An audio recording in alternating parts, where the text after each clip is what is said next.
bil huda wa dinil haq liyuzhirahu 'ala dini kullih wa kafa billahi syahida.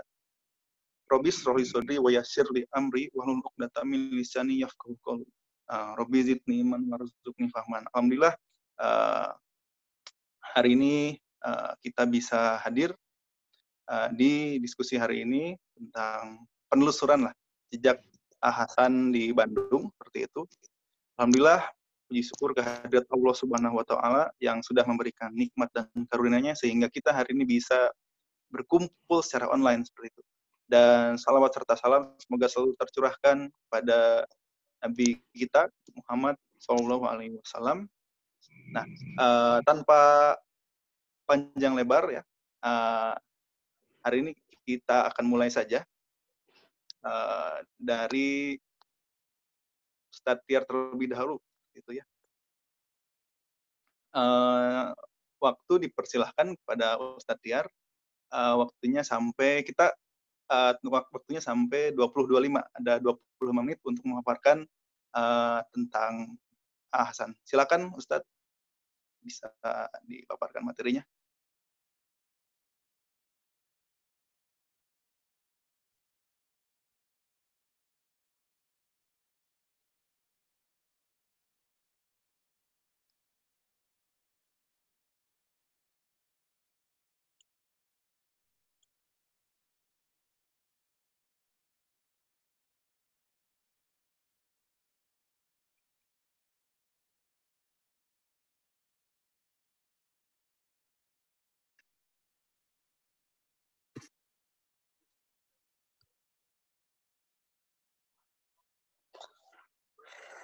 Alah.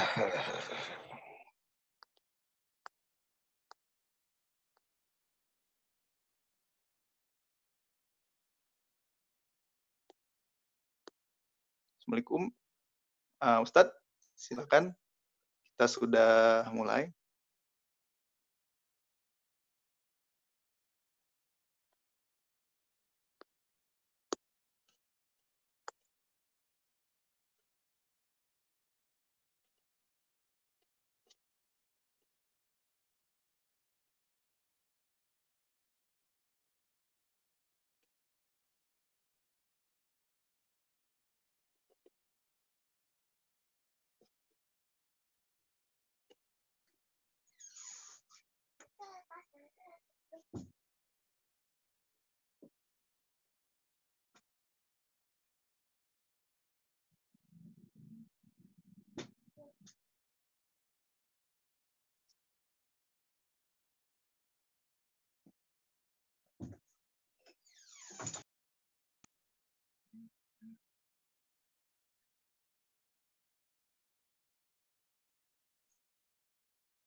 Alhamdulillahirabbil alamin wa bihi nasta'in ala umuri dunya waddin.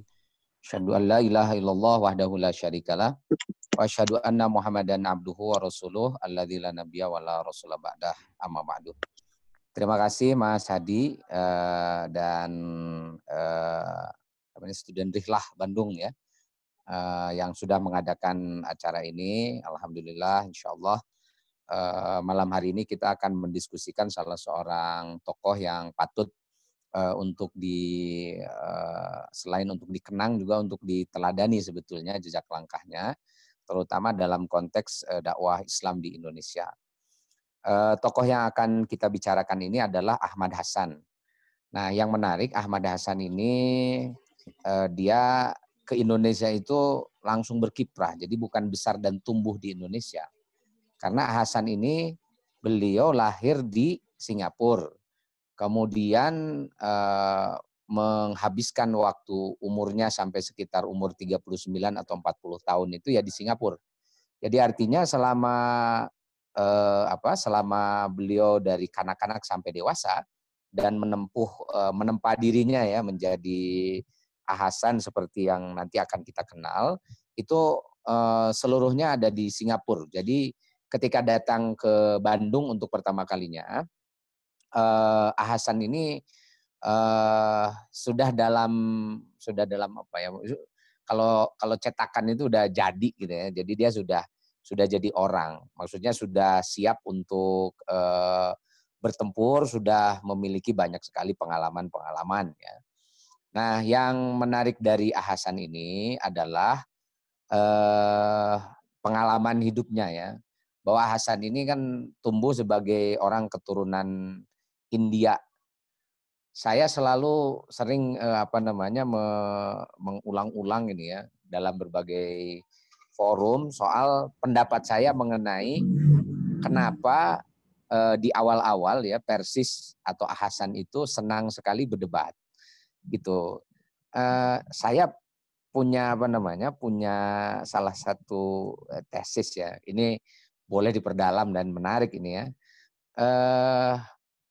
Ini karena faktor Hasan sebagai orang India gitu. Jadi orang India itu, jadi coba lihat saja kalau film India itu kan, wah bicaranya banyak sekali itu.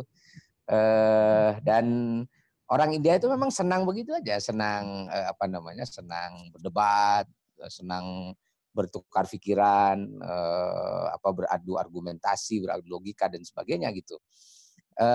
Sehingga kalau kita perhatikan ya, orang-orang yang suka berdebat atau tokoh-tokoh yang dikenal sebagai pendebat ulung di dunia itu rata-rata orang India itu. Dulu ada kitab yang sangat populer itu ya, namanya Idharul Haq. Idharul Haq ini kritik terhadap pemahaman Kristen. Nah, yang nulisnya orang India juga, Al-Kandahlawi. Kemudian ada lagi tokoh kalau sekarang ini kita kenal tokoh seperti Zakir Naik. Nah, Zakir Naik orang India itu. Kemudian ada lagi sebelum Zakir Naik itu ada kristolog namanya Ahmad Didat. Walaupun beliau hidup di Afrika Selatan, tetapi dia ini orang India gitu. Jadi orang India ini menarik sekali ya dari segi profil atau karakter kebiasaan yang membentuk orang India itu bagaimana. Nah, makanya ketika Hasan datang ke Indonesia, karena dia kan di Singapura juga besarnya di komunitas India juga gitu ya, hidup dalam kebudayaan orang-orang Tamil di sana, sehingga bagi Hasan itu yang namanya berdebat itu adalah urusan keseharian. Jadi sehari-hari memang suka berdebat itu orang-orang India itu. Nah, agak beda dengan orang Jawa, agak beda dengan orang Sunda. Makanya nanti kalau ditanya coba, setelah Hasan siapa ini? Orang Persis misalnya yang ikuti Hasan yang hobinya berdebat seperti seperti Hasan, nggak ada. Gitu. Jadi tidak dikenal itu ada debater-debater, walaupun ada saja perdebatan-perdebatan tapi kecil-kecil lah. Karena bagi orang-orang seperti orang Jawa, orang Sunda, orang Minang, itu bukan berdebat itu bukan sesuatu yang menyenangkan gitu ya. Jadi kadang-kadang istilahnya kalau kata anak milenial sekarang ini, orang Jawa, orang Sunda, orang Minang kalau berdebat itu baper kan gitu bawaannya. Dia kalau berdebat itu kayak kayak orang mau berantem beneran gitu. Hasan itu dia bisa debat berhari-hari. Misalnya ya debat dengan dengan Ahmadiyah, debat dengan pendeta Kristen, debat juga dengan Kiai Wahab Hasbullah, debat dengan ada Kiai Ahmad Sanusi misalnya dari Sukabumi, dari AII. Itu Hasan tuh bisa berdebat, nanti habis debat habis selesai debat itu kemudian ngopi bareng, ngobrol, ketawa-ketawa lagi kan gitu. Jadi benar-benar debat itu kayak ringan aja gitu. Jadi bukan sesuatu yang bukan sesuatu yang terlalu wah, tapi ya itu tadi ya. Ini menariknya kenapa Hasan kemudian menjadi muncul. Gayanya Hasan ini agak unik di Indonesia itu. Mungkin kalau bagi orang-orang India biasa aja, tapi ketika ketika ini masuknya di Bandung di Jawa Barat, lalu dia berdebat, orang Sunda tuh aneh lihat orang debat itu, pasti ditonton gitu ya. Ini sesuatu yang baru gitu, yang orang kok ada ya gitu, orang berdakwah itu kok ngajaknya debat gitu sampai rame-rame gitu. Nah itu sesuatu yang memang agak unik, dan ini yang jadi magnet tersendiri kenapa kemudian Hasan itu menjadi dikenal. Tapi Hasan tuh baik, dia kalau habis debat itu nggak pernah bawa-bawa perasaan gitu. Pokoknya debat itu ya logika aja dipakai kan gitu. Dia kalau sudah selesai debatnya gini ya sudah selesai. Urusan lain itu seperti biasa like usual gitu ya. Hasan ini dia orang yang sangat humble, dia orang yang ketemu dengan siapapun itu sangat sangat baik, dia suka menolong orang dan sebagainya. Jadi pribadi yang orang kalau ketemu dengan Hasan tuh pasti seneng lah kan gitu ya. Walaupun salah satu metode yang dipakai dengan dalam dakwahnya itu tadi itu ya, yang bagi orang-orang Sunda di Bandung atau bagi umumnya orang-orang di di Indonesia dimanapun sukunya, ini ada metode yang agak unik gitu, ngajak orang berdebat secara terbuka gitu. Biasanya kalau debat tuh ya tertutup aja, Hasan nggak mau. Debat itu ya terbuka aja. Kan tahun 33 ketika orang-orang Ahmadiyah ya datang ke ke Indonesia menyebarkan ajarannya. Nah, yang pertama kali nantang debat itu kan ya Hasan gitu, sampai dijabanin juga sama orang Ahmadiyah. Kenapa orang Ahmadiyah jabanin juga? Karena yang bawa Ahmadiyah ke Indonesia itu orang India juga gitu. Jadi seru juga itu. Ahmadiyah yang yang bawanya orang India, kemudian berhadapan dengan orang India lagi nih Hasan gitu. Sampai debatnya 3 hari itu. Jadi 3 hari diacarakan di Jalan Kenari di Jakarta tahun 33 itu kan menimbulkan menimbulkan kegaduhan nasional itu karena diadakan di Jakarta, di pusat kota kan gitu ya. Nah, sampai itu direkam, disiarkan oleh koran-koran terkemuka pada tahun itu. Itulah yang kemudian menyebabkan Hasan menjadi menjadi sorotan gitu. Jadi ini ada tokoh yang agak agak unik ini dari segi performa dalam berdakwahnya itu. Dan itu satu hal yang menyebabkan orang kemudian tahu ini Hasan. Nah, ini kita harus tahu loh latar belakang Hasan dari segi ini, karena ini menjadi sangat penting. Karena saya sering dapat pertanyaan, kenapa sih setelah Hasan kok nggak ada lagi ahli-ahli debat itu, misalnya dari murid-muridnya Hasan, dari Persis segala macam. Kalau menurut saya sih orang Sunda mah nggak ada tampang berdebat gitu, jadi pendebat. Orang Jawa juga gitu, orang Minang juga gitu. Jadi jangan harap nanti setelah Hasan itu ada debater sehebat Hasan, agak berat itu ya. Ini satu hal ya mengenai Hasan itu. Jadi ketika Hasan datang ke Bandung, dia sudah jadi Hasan seperti itu yang tumbuh dalam kultur orang-orang India di Singapura. Jadi beliau ini tidak tumbuh di lingkungan orang Sunda gitu. Jadi walaupun tinggal di Bandung gitu, tetapi Hasan itu bukan Sunda gitu. Jadi artinya dia tidak membawa kultur orang Sunda. Nah, nanti para pelanjutnya Hasan, ustadz-ustadz, kiai-kiai di Persis, ya, ada yang tumbuhnya itu ya sudah di Sunda. Bahkan anaknya Hasan sendiri ya seperti Ustadz Abdul Qadir Hasan misalnya. Beliau ini kan sudah mulai bercampur ya antara kebudayaannya orang-orang India dengan lingkungan dengan lingkungan sekitarnya gitu. Maka tidak muncul seperti Hasan juga. Murid-muridnya yang lain juga begitu. Nah, ini satu hal gitu. Terus di mana Hasan ini belajar dan bagaimana corak berpikirnya Hasan ini menjadi sangat sangat penting. Hasan itu dia sebagaimana juga pada umumnya orang-orang di Singapura belajar agama itu dalam mazhab Syafi'i. Itu karena di semenanjung Malaysia itu hampir semua ya dominan sekali mazhab Syafi'i. Maka Hasan kecil itu belajar agama adalah di Madrasah Al-Junaid.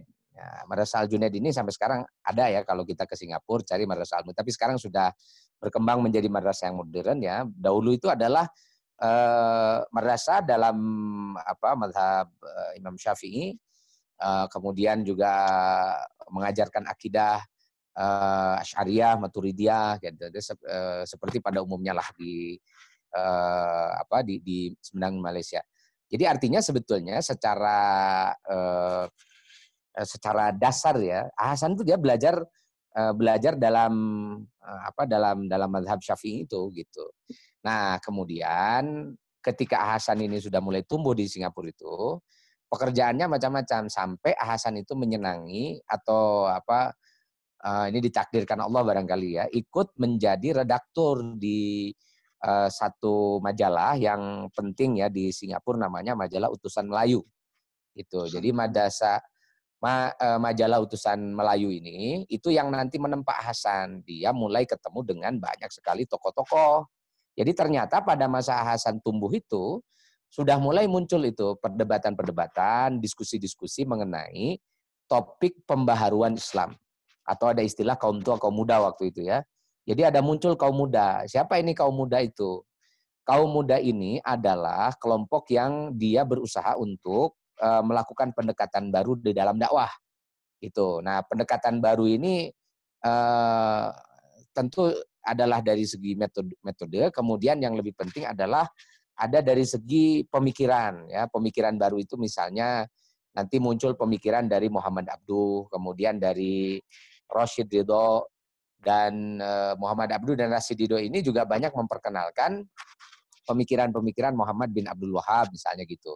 Makanya kaum pembaharu ini atau kaum muda disebutnya itu sering juga disebut sebagai kaum Wahabi. Nah, itu banyak nanti buku-buku di awal abad 20 itu yang menyebut tentang Wahabi ini ya, dan dia sama dengan waktu itu adalah kaum muda itu. Nah, Hasan dia di awal-awal itu ya tidak terlibat lah di dalam perdebatan, tapi dia mulai mencerapkan, dia mulai membaca misalnya majalah Al-Manar. Nah, ini menarik sekali, majalah Al-Manar itu dibaca sangat sangat luas di Asia Tenggara. Jadi ada satu riset itu ya yang menelusuri tentang pengaruh Al-Manar di Asia Tenggara. Itu ada 2 jilid diterbitkan oleh UAE ya, Malaysia. Dan itu menarik sekali bahwa ternyata Al-Manar ini di mana-mana dibaca gitu. Di Singapura dibaca, di Jakarta dibaca, di Bandung dibaca, di Medan dibaca, di Padang dibaca. Wah, banyak lah pokoknya yang baca Al-Manar itu banyak. Dan Al-Manar ini kan corong pemikiran yang menggaungkan pemikirannya Muhammad Abduh dengan Rashid Ridho. Nah, ini menjadi sangat sangat menarik ya. Nah, Hasan karena dia seorang redaktur majalah, tentu saja dia harus baca itu gitu. Kemudian dia juga mengikuti kan perdebatan-perdebatan di kalangan kaum kaum tua, kaum muda gitu ya dan sebagainya. Sampai pada satu titik Hasan ini kemudian menjadi setuju dengan gagasan-gagasannya Muhammad Abduh dan Rashid Ridho gitu. Nah, apa itu gagasan Muhammad Abduh dan Rashid Ridho? Pertama, gagasan yang paling pokok itu adalah tentang tidak terkurung dengan satu mazhab tertentu. Jadi artinya Hasan ini dia setuju dengan Muhammad Abduh tentang bahwa kita ini tidak perlu terikat dengan mazhab tertentu. Nah, ini kan jadi perdebatan lah sampai sekarang ya. Apakah mazhabiyah itu penting atau la mazhabiyah itu penting? Ada yang mengharamkan tidak boleh kita tidak bermazhab, harus bermazhab. Dan ada juga yang ya bebas saja kita bermazhab boleh, tidak bermazhab boleh. Itu dari dulu perdebatannya sudah sangat lama. Tapi tidak bermazhab itu maknanya bukan berarti keluar dari mazhab, tetapi mencoba untuk melakukan tarjih ya di antara mazhab-mazhab. Artinya kalau seseorang menghadapi satu masalah tertentu, itu nanti dicari rujukan itu dari mana. Oh, mazhab ini begini, dan seterusnya. Nah, kalau secara teknis pemikiran semacam ini namanya talfik atau eklektik ya. Eklektik ini dia bisa mengambil pemikiran dari berbagai mazhab tertentu gitu. Cuma waktu di Singapura itu Hasan masih belum terlalu intensif sebenarnya, dia cuma gitu-gitu aja sudah dia setujulah dengan gagasan itu. Dan Hasan juga punya modal. Nah, modalnya itu adalah Hasan ini belajar kan di madrasah-madrasah di Madrasah Al-Junaid dan kepada para guru yang yang bermadzhab Syafi'i dan sebagainya gitu, sehingga dia punya modal di dalam penguasaan terhadap disiplin-disiplin tradisional lah dalam dalam studi Islam, misalnya penguasaan terhadap hadis itu sudah baik, penguasaan terhadap fikih, penguasaan terhadap Quran dan tafsirnya, dan sebagainya. Nah, dari situlah kemudian penguasaan-penguasaan Hasan ini nanti akan menjadi modal. Jadi banyak orang yang setuju dengan pemikiran Muhammad Abdul Nasir Ridho, tapi kan tidak otomatis dia bisa jadi orang gitu, bisa jadi tokoh kalau dia tidak punya modal sebelumnya. Nah, Hasan itu punya modal itu, jadi punya modal pengetahuan yang cukup baik ya di dalam berbagai disiplin di Rosa Islamiyah. Bahkan Hasan ini sebagai seorang redaktur, wawasannya juga cukup luas. Bahkan kalau kita lihat tulisan-tulisan Hasan itu, Hasan bahkan bikin buku pengajaran bahasa Inggris gitu. Jadi orang kursus bahasa Inggris itu diajarin sama Hasan tuh bisa gitu. Artinya bahwa Hasan ini sebagai khas ya seorang redaktur majalah, dia pengetahuannya banyak dan luas. Nah, takdir memang pada akhirnya menggiring atau memberi jalan kepada Hasan untuk tiba di tempat yang tepat ya untuk mengembangkan gagasan-gagasannya. Yaitu ketika Hasan dia sebetulnya pada mulanya ketika ke Bandung itu karena tradisi keluarganya berbisnis gitu. Hasan juga tertarik untuk bisnis. Nah, salah satu bisnis yang ingin ditekuni oleh Hasan itu adalah bisnis tekstil. Dan Bandung itu memang pada saat itu adalah pusat pengembangan tekstil. Bahkan sekarang juga di Bandung itu ada Sekolah Tinggi Teknologi Tekstil ya, atau Institut Teknologi Tekstil di Bandung yang memang ini menjadi salah satu ikon dari dulu dari kota Bandung ini. Makanya Hasan bilang datang ke Bandung gitu untuk mempelajari pertekstilan ini. Cuma ketika sampai di Bandung, Hasan ternyata dia lebih senang pada bidang yang lain ya. Yaitu dia secara ya disebut nggak sengaja juga nggak juga karena nanti Hasan ketika dia sampai di Bandung itu dibawa gitu ya, dibawa bertemu dengan atau dibawa ikut dalam satu pengajian keluarga. Jadi keluarga Haji Muhammad Yunus dan Haji Muhammad Zamzam gitu. Jadi Hasan ini karena kenal dengan salah seorang yang aktif dalam pengajian itu, kemudian beliau ikut ya dibawa di sana. Dan ternyata kok Hasan ini cocok dengan dengan grup pengajian ini. Pengajiannya terbuka, bisa berdiskusi, kemudian beliau juga bisa menyampaikan pandangan-pandangannya sehingga Hasan sekali dua kali yang mungkin mula-mula beliau ini hanya menjadi pendengar, tapi lama-lama kemudian menjadi narasumber gitu karena pandangan-pandangan Hasan menjadi menarik. Nah, itu terjadi sekitar tahun 25 atau tahun 26 lah gitu ya.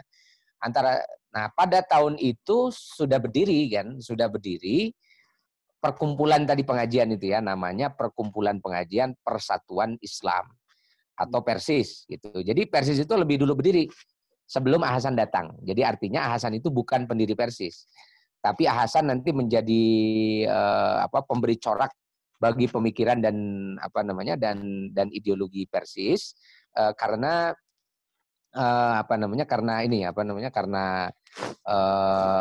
karena pemikiran-pemikirannya tadi itu. Nah, ketika bergabung tahun 25 26 dengan pengajian itu, kemudian Hasan akhirnya dia malah lebih tertarik bergabung di situ gitu ya. Belum lagi kan usianya tadi yang sudah matang tadi itu ya, dan tentu sudah bisa menentukan apa yang harus dikerjakannya secara konsisten dan pasti. Akhirnya Hasan lebih intens ya terlibat dengan pengajian itu dan sudah melupakan itu rencana bisnis tekstilnya. Nah, maka karena gagasan-gagasan Hasan yang banyak, apalagi pengalaman Hasan lebih lebih luas dibandingkan dengan kawan-kawannya yang ikut ngaji bersama di sana, yang tentu saja juga terbatas ya, Muhammad Yunus, Muhammad Zamzam, yang ya pengalaman mereka hanya ditempa di lingkungan yang terbatas gitu. Sementara Hasan punya banyak pengalaman sebelumnya, terutama ketika menjadi redaktur di majalah Suara Melayu tadi itu. Nah, maka akhirnya Hasan menjadi pusat perhatian gitu. Jadi Hasan selalu nanti menjadi narasumber di dalam diskusi-diskusi itu. Nah, maka ketika Hasan sudah banyak menjadi narasumber, akhirnya Hasan menyampaikan banyak usul. Nah, di antara salah satu usul Hasan ini hasil-hasil diskusi coba bagaimana kalau dipublikasikan, dijadikan sebagai majalah. Nah, akhirnya sekitar tahun 27-an lah itu mulai mulai ada majalah diterbitkan. Sebenarnya lewat 27 itu mungkin 29 atau 30. Nah, ada majalah yang diterbitkan Persis namanya majalah Al-Lisan. Jadi majalah Al-Lisan ini majalah yang diinisiasi oleh Hasan, kemudian isinya itu memuat ya hasil-hasil dari kajian-kajian dan diskusi yang semakin intensif yang ada di pengajiannya Persis. Nah, jadi Persis itu waktu pertama kali berdiri itu tidak seperti berdirinya Muhammadiyah atau NU. Jadi kalau Muhammadiyah berdiri sejak pertama itu memang konsennya adalah membangun institusi organisasi.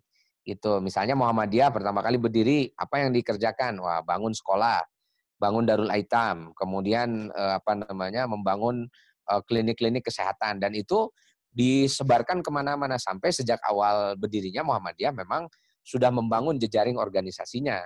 Makanya sampai sekarang jejaring organisasi Muhammadiyah itu lebih luas ya, lebih intensif karena memang sejak awal begitu.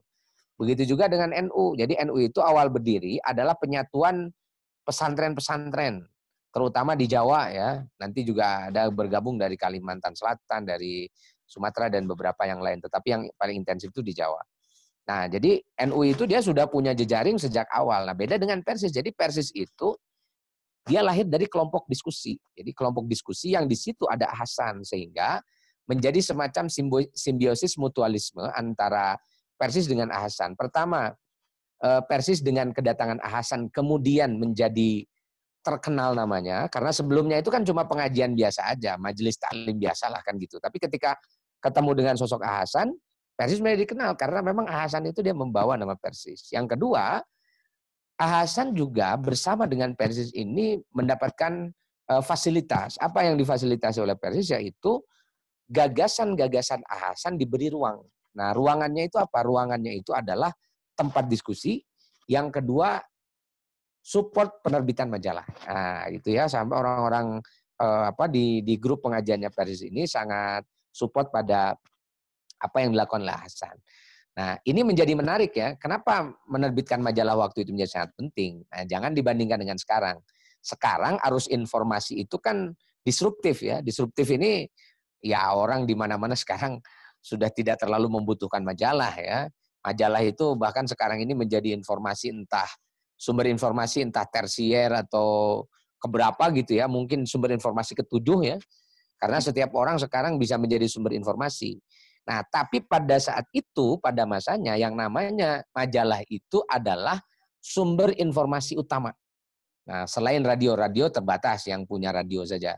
Kemudian juga siaran radio kan ada durasi waktunya. Jangkauannya juga tidak terlalu luas, tetapi kalau majalah dia awet gitu. Dan masyarakat kan mendapatkan informasi dari majalah.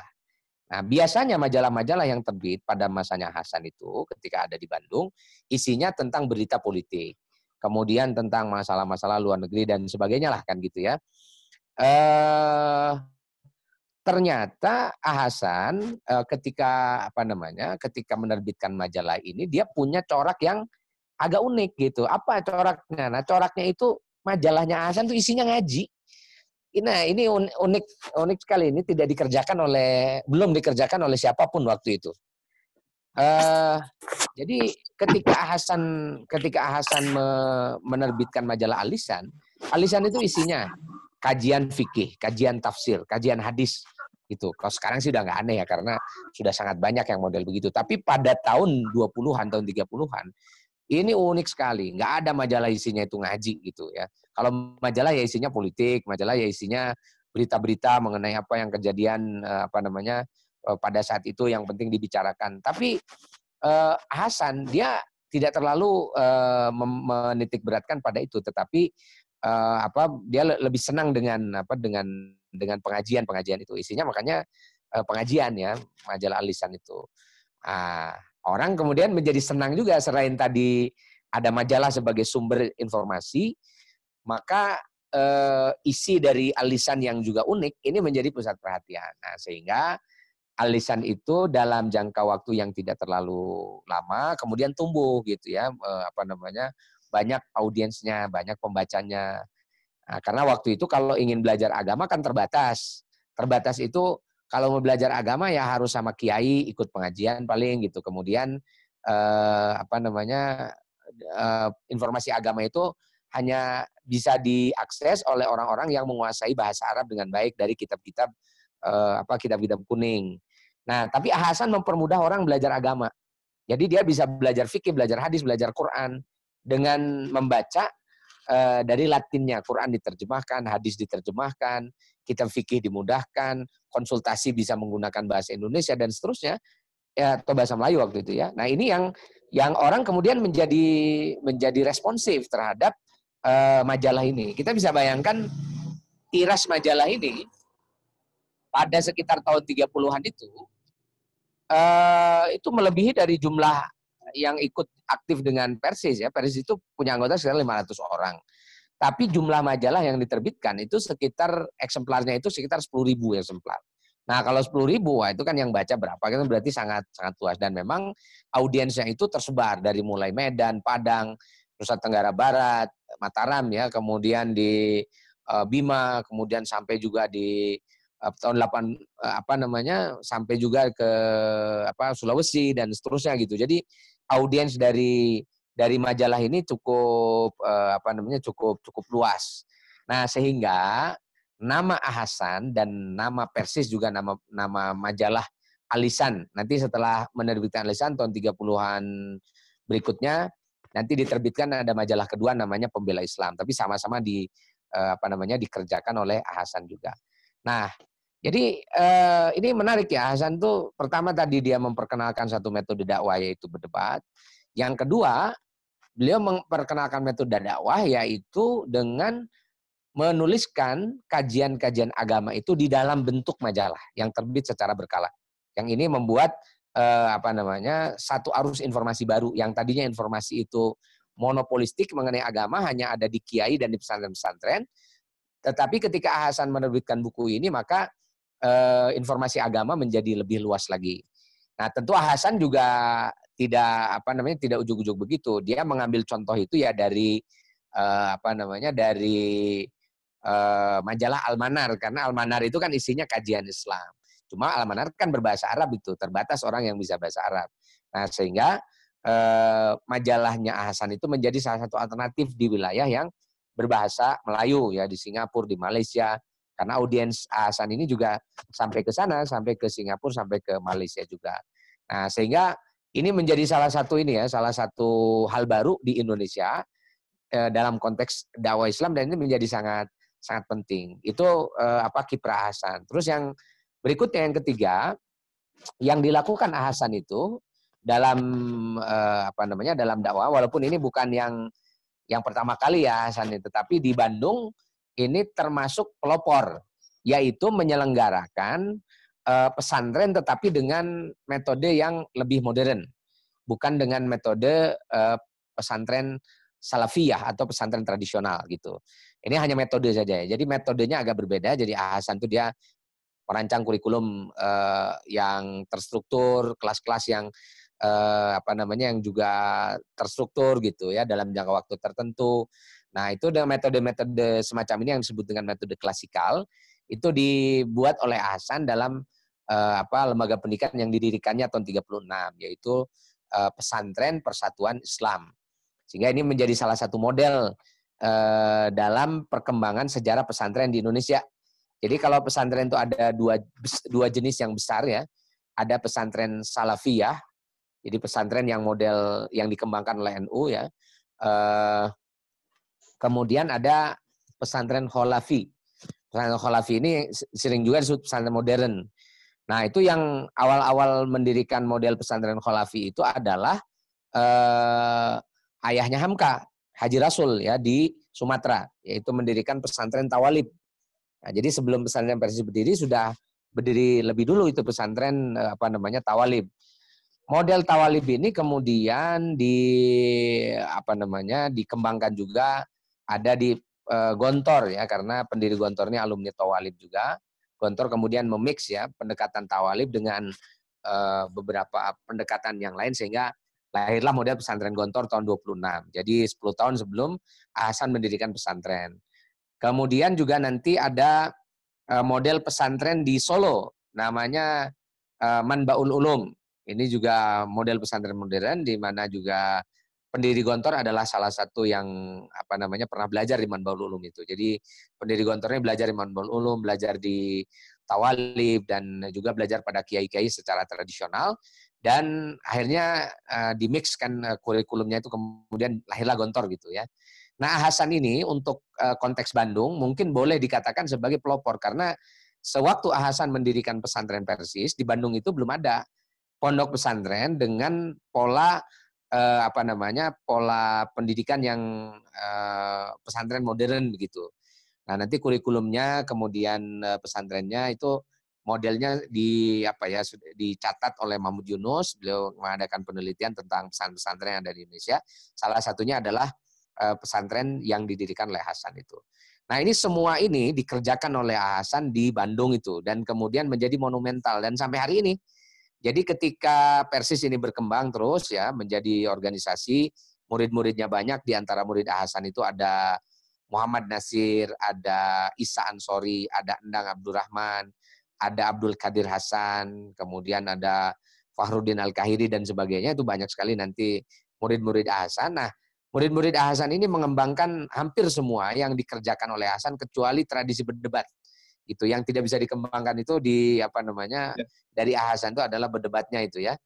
Jadi pesantrennya terus berkembang sampai sekarang kan kita saksikan ya pesantren Persis di Bangil, di Bandung itu sudah melahirkan banyak sekali pesantren Persis ya di mana-mana. Ya jumlahnya sekarang mungkin sudah lebih dari sudah hampir 400-an. Kemudian tradisi menulis atau belajar agama melalui majalah itu juga sama ya sampai sekarang masih terpelihara. Di Bangil itu ya diterbitkan nanti majalah Al Muslimun, kemudian di Bandung terbit majalah Risalah dengan konsep yang sama dengan majalah Al-Lisan gitu, nggak terlalu jauh berbeda lah. Jadi titik beratnya itu ada pada kajian-kajian agama atau dirosah Islamiyah. Nah, jadi kalau kita sekarang ya di Indonesia menemukan model satu pesantren modern ala Persis misalnya. Yang kedua kita menemukan banyak sekali majalah-majalah sekarang yang isinya adalah kajian Islam, terutama tahun 2000-an itu kan wah luar biasa banyak sekali majalah isinya kajian Islam, dirosah Islamiyah. Itu sebetulnya yang mengawali dan memberikan tradisi mula-mula itu adalah Hasan dan ini saya kira sangat penting. Cuma dalam sejarah pers di Indonesia nama Hasan ini yang menerbitkan Al-Lisan pertama kali kurang dimunculkan ya. Nah, padahal posisi Hasan dalam konteks penerbitan satu genre baru di dalam penerbitan majalah itu menjadi sangat penting.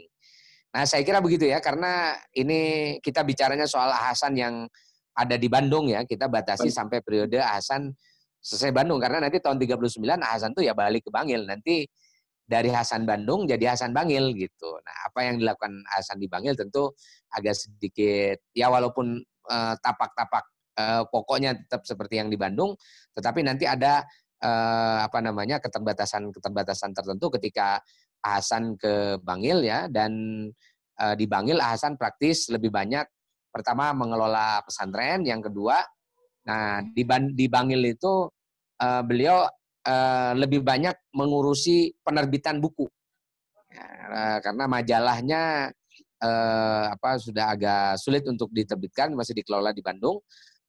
Di Bangil masih agak terkendala, tetapi Bangil kemudian mengawali terbitnya buku-buku. Walaupun ketika di Bandung sudah ada bagian penerangan dari Persis menerbitkan buku, cuma nanti ketika di Bangil itu lebih intensif lagi. Jadi buku-buku Hasan seperti terjemah Bulughul Maram, Tafsir Al-Furqan, kumpulan soal jawab dan sebagainya itu adalah ketika Hasan sudah berada di Bangil. Jadi buku-bukunya cukup banyak terbit di sana. Jadi nanti produktivitas Hasan berkembang ya dari penerbitan majalah kepada penerbitan buku-buku sampai jumlah buku yang diterbitkan Hasan itu sekitar 150 judul.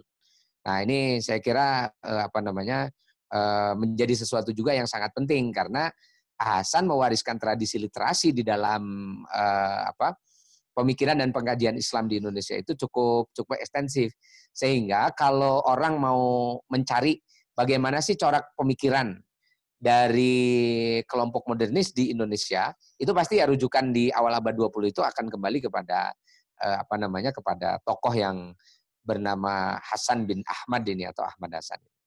Nah, kira-kira begitu ya. Baik, terima kasih. Mudah-mudahan bisa apa yang saya sampaikan mewakili apa yang diharapkan oleh para pendengar semuanya. Terima kasih. Mohon maaf atas segala kekurangan. Wassalamualaikum warahmatullahi wabarakatuh. Waalaikumsalam warahmatullahi wabarakatuh. Alhamdulillah, luar biasa tadi pemaparan dari Ustadz Tiar Anwar Bahtiar. Tadi ya, jadi ketika datang ke Bandung ini, Ahmad Hasan ini sudah jadi tokoh yang sudah jadi seperti itu. Nanti beliau bertemu dengan tokoh-tokoh, dan di sana ada pengajian, dan ternyata disebutnya mengisi gitu ya, Ustadz, mengisi kajian-kajian di Persis itu, mewarnai seperti itu. Dan tadi metode debat itu ya salah satu metode yang digunakan untuk ya katakan dakwah seperti itu, Ustadz ya. Iya, betul. Nah, belum ada yang melanjutkannya lagi gitu karena tidak terbiasa dengan metode dakwah seperti itu. Baik, terima kasih Ustadz Tiar. Narasumber yang kedua ini sudah bergabung. Dari tadi ini memang agak susah untuk bergabung Ustadz, karena peserta kita hari ini alhamdulillah itu sampai 400 peserta. Jadi Ustadz Hadi juga ternyata baru bisa bergabung ya Ustadz. Assalamualaikum Ustadz Hadi. Bisa di-mute Ustadz?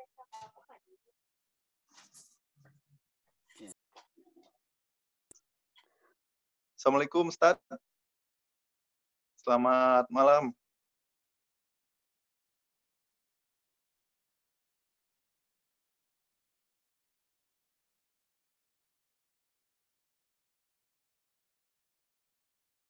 Ustadz, punten bisa suaranya di unmute. Ya, Assalamualaikum warahmatullahi wabarakatuh. Waalaikumsalam, Ustadz Hadi. Baru masuk Ustadz ya?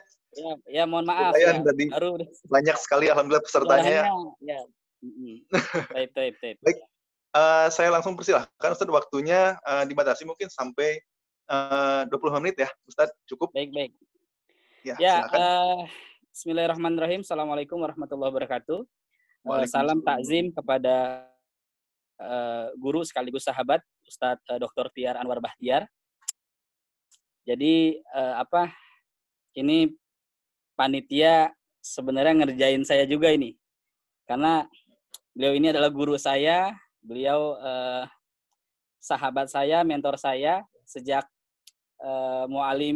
sejak sanawiyah, sejak mualimin saya banyak bergaul sama beliau. Jadi untuk sama beliau dalam forum ilmiah ini butuh segala-galanya, butuh ketenangan, sekaligus membutuhkan biar nggak demam ya sama beliau. Terima kasih jazakallah khairan pada Ustadz Tiar dan para panitia yang dimuliakan Allah Subhanahu wa taala. Saya yang pertama kali mengucapkan untuk Dr. Tiar Anwar Bahtiar.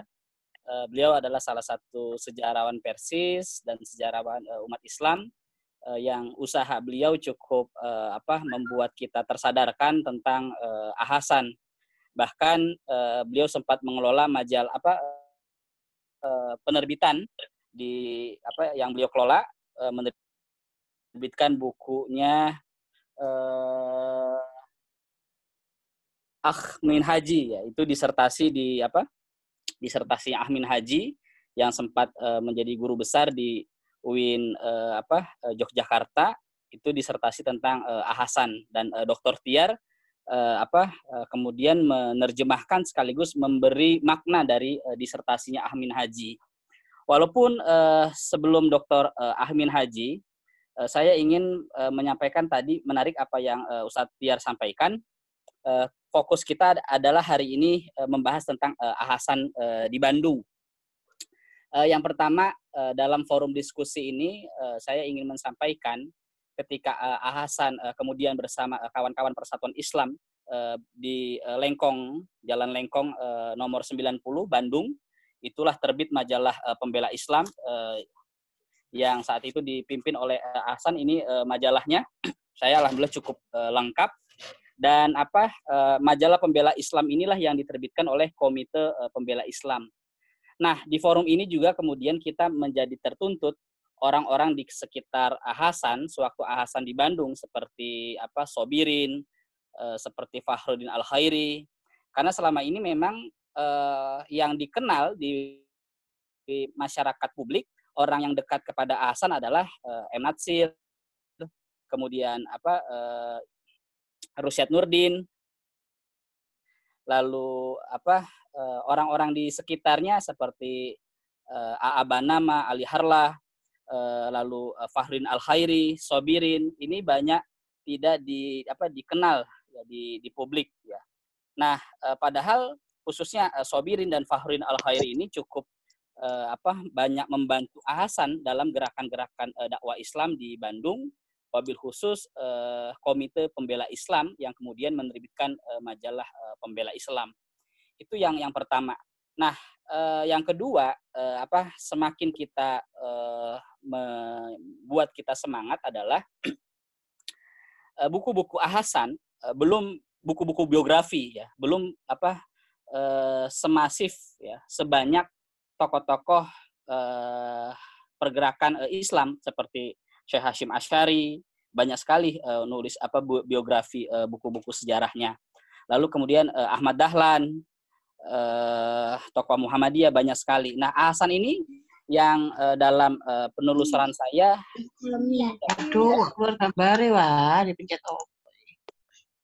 seperti Tamar Jaya menulis buku Ahsan, ya, dan itu merupakan rekaman perjalanan Tamar Jaya melakukan wawancara kepada Ahsan. Buku itu diterbitkan oleh Mutiara Jakarta. Lalu yang kedua, sebelumnya memang sudah ada skripsi di IAIN Sunan Ampel Surabaya yang ditulis oleh Syafiq Mughni, Ahsan Bandung, pemikir Islam radikal. Kemudian buku itu diterbitkan oleh Bina Ilmu, tetapi sayang tidak terbit lagi. Lalu yang ketiga adalah buku yang cukup tipis yang ditulis oleh Endang Saifuddin Al-Ansori bersama Syafiq Mughni. Dua tokoh menulis buku berjudul Ahsan Wajah dan Wijah Seorang Mujtahid. Walaupun sebenarnya buku ini adalah dua makalah seminar pemikiran Ahsan di Singapura. Jadi tahun 80-an ada seminar Ahsan di Singapura, tentang pemikiran Ahsan di Singapura yang disampaikan oleh Syafiq Mughni, Ustaz Abdurrahman Allahyarham, lalu Ustaz Abdul Qadir Hasan, dan Endang Saifuddin Al-Ansori, anaknya Pak Isa Ansori. Yang ketiga, saya ingin menyampaikan pada para kawan-kawan, majalah yang dikelola oleh Ahsan, majalah Pembela Islam di Jalan Lengkong 90 di Bandung tersebut, merupakan bukan hanya diisi majalah Pembela Islam itu oleh tokoh-tokoh Persis. Kalau kita baca dokumen-dokumen dan arsip-arsip majalah Pembela Islam dari nomor 1 sampai penerbitan nomor akhir, bahkan kemudian majalah majalah Alisan ya. Jadi zaman Ahsan di Bandung ini ada 3 majalah yang diterbitkan oleh pimpinan besar Persatuan Islam. Nanti Ustadz Tiar bisa mengoreksi apa yang saya sampaikan. Yang pertama adalah majalah Pembela Islam. Lalu yang kedua majalah Alisan, ya, Alisan. Dan yang ketiga adalah majalah At-Taqwa. Jadi At-Taqwa ini adalah isinya majalah Alisan, tetapi kemudian isi terjemahnya isinya itu adalah bahasa Sunda, yang itu menerjemahkannya salah satunya adalah Ustadz Kiai Haji Komarudin Soleh, seorang alumni Al-I'ana Madrasah Cianjur yang kemudian berguru kepada Ahsan dan bersama Ustadz Abdurrahman hijrah dari Cianjur ke Bandung. Nah, majalah Pembela Islam ini menarik apa yang tadi disampaikan oleh Ustadz Tiar. Saya ingin menyampaikan bahwasanya yang menulis ini bukanlah hanya tokoh-tokoh Persis. Bahkan yang menulis di majalah Pembela Islam, majalah majalah Alisan, itu adalah tokoh-tokoh pergerakan, ada A.M. Sangaji, tokoh Sarekat Islam, ada Haji Agus Salim, lalu ada Hos Cokro Aminoto, ada Kiai Haji Mas Mansur, dan tokoh-tokoh pergerakan Islam yang lainnya, termasuk perdebatan A.Hasan dengan Ahmadiyah, A.Hasan dengan Muhtar Lutfi, A.Hasan dengan kelompok Kristen, ya. Ini direkam dalam majalah Alisan dan majalah Pembela Islam. Ini salah satu majalah Alisan yang terbit pada tahun 1936, ya, setelah kemudian majalah Pembela Islam. Nah, artinya majalah Pembela Islam saat itu, saya sepakat dengan Dr. Tiar, adalah majalah yang dijadikan maroji, rujukan pergerakan dakwah. Bahkan Pak Dr. Dia Liarnur dalam bukunya Gerakan Modern Islam di Indonesia mencatat oplah majalah Pembela Islam itu luar biasa. Dan ini majalah Pembela Islam ini kalau kita lihat iklannya di majalah tersebut itu tersebar dari Sabang sampai Merauke. Bahkan di Singapura itu pun berlangganan majalah itu. Bahkan sampai ke Padang. Sumatera Tawalib, perguruan Sumatera Tawalib yang diasuh oleh Syekh Ibrahim Musa Para, baik oleh bapaknya Hamka, Dr. Haji Abdul Karim Amrullah, juga banyak membaca Pembela Islam yang diterbitkan oleh tokoh-tokoh pembela Islam, dalam hal ini salah satunya A.Hasan. Jadi momen ini saya kira sangat penting untuk kita melacak jejak A.Hasan lebih dalam di Bandung. Ditambah lagi pertemuan A.Hasan dengan Bung Karno ketika A.Hasan mencetak majalah Pembela Islam di percetakan percetakan Cina punya, lalu kemudian Bung Karno juga mencetak Pikiran Rakyat, sebuah harian yang dikelola oleh kelompok PNI. Dari situlah kemudian Soekarno tertarik dengan gagasan-gagasan yang disampaikan oleh A.Hasan. Jadi saya kira jejak A.Hasan ini perlu kita lacak, petanya A.Hasan di mana, lalu nama A.Hasan juga kemudian perlu diabadikan di dalam di kota Bandung, sehingga kalaulah di Bandung ada jalan Ibu Inggit ya di Bandung, maka seharusnya juga Bandung yang merupakan kota pergerakan ya, itu juga nama-nama orang yang pernah tersohor dalam pergerakan Islam dan pergerakan kebangsaan perlu diabadikan, dan itu saya kira salah satu upaya merawat sejarah bangsa Indonesia dan menghargai heritage sejarah ke depan. Demikian ini yang saya bisa sampaikan. Dan yang keempat, yang terakhir, A.Hasan ini juga sangat dikenal di berbagai tokoh-tokoh ulama-ulama besar seperti Syekh Ahmad Sorkati. Beberapa kali Syekh Ahmad Sorkati, seorang ulama tokoh pendiri Al-Irsyad, tinggal di Jakarta, di Batavia, ketika beberapa kali diundang ke Bandung oleh tokoh Persatuan Islam Kiai Haji Zamzam, dan A.Hasan lah yang menjamu Syekh Ahmad Sorkati ini. Bahkan pertemuan A.Hasan dengan Kiai Haji Abdul Halim, pertemuan A.Hasan dengan B. Arifin, pertemuan A.Hasan dengan Umar Hubes, dan pertemuan A.Hasan dengan tokoh-tokoh yang lain. Karena memang kalau kita lihat juga Muktamar Alim Ulama yang berkumpulnya para ulama tahun 1957 dan 1950-an oleh tokoh-tokoh pergerakan Masyumi, itu juga tidak lepas dari pengaruh fatwa-fatwa A.Hasan ketika berhadapan dengan kelompok ateisme. Bahkan A.Hasan pernah menulis satu buku, Adakah Tuhan, dan itu salah satu perdebatan A.Hasan dengan tokoh ateis Suradal yang kemudian difasilitasi oleh ketua Front Mubalik Islam Abdullah Aidit ya. Jadi ada Aidit belakangnya tak ya, ada belakangnya de Aidit. Ya. Ini namanya kedengaran seperti sama tapi berbeda ya. Jadi Abdullah Aidit ini adalah tokoh Masyumi yang banyak juga memfasilitasi perdebatan A.Hasan. Bahkan para kawan-kawan yang dimuliakan Allah, ketika tahun 50-an A.Hasan di Bangil, ini keluar sedikit dari Bandung, mohon maaf, Hasan sering rapat-rapat akbar. Nah, bahkan surat Hasan dengan Soekarno, surat Hasan dengan para tokoh-tokoh ini yang perlu kita lacak. Surat Hasan dengan Kiai Haji Ahmad Sanusi, surat Hasan kepada Abdul Halim, termasuk surat Hasan kepada Muhtar Lutfi, surat Hasan kepada A.M. Sangaji dan sebagainya.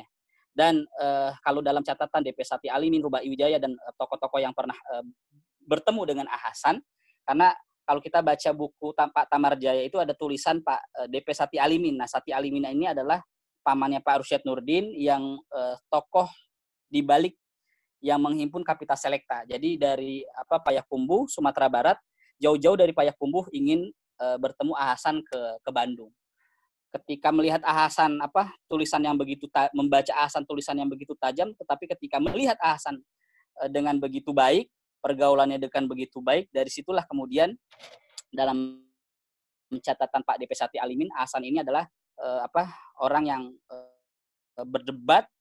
Ketika didebat, ketika dia mendebat orang, tidak ada celah orang untuk itu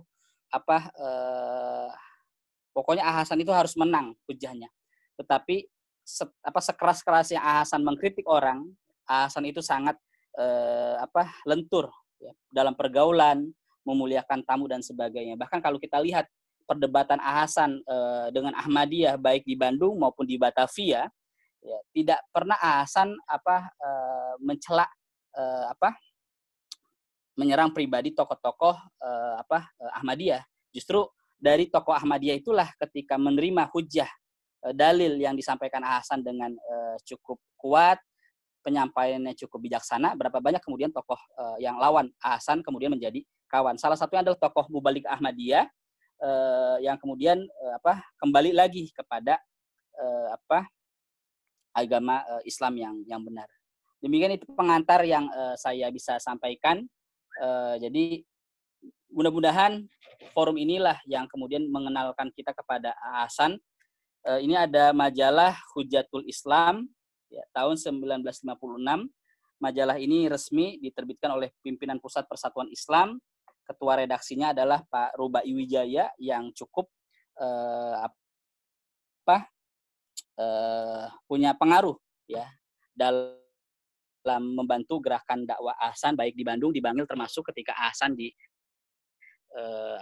dalam perdebatan di Batavia Sentrum.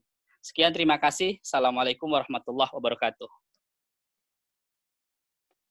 Baik, waalaikumsalam warahmatullahi wabarakatuh. Terima kasih Ustadz Hadi atas pemaparannya. Nah, ini ada salah satu dari peserta diskusi ini ada dari keluarga dari Hasan dari Bangil. Katanya akan sharing sedikit seperti itu. Saya persilahkan untuk langsung saja. Ini kita alhamdulillah dari keluarga Hasan dari Bangil ya.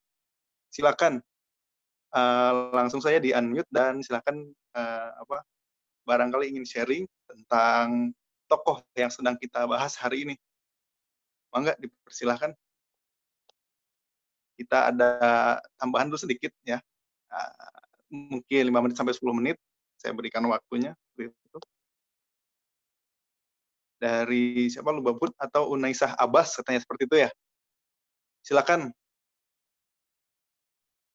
Jadi ini ada dari keluarga Hasan di Bangil seperti itu.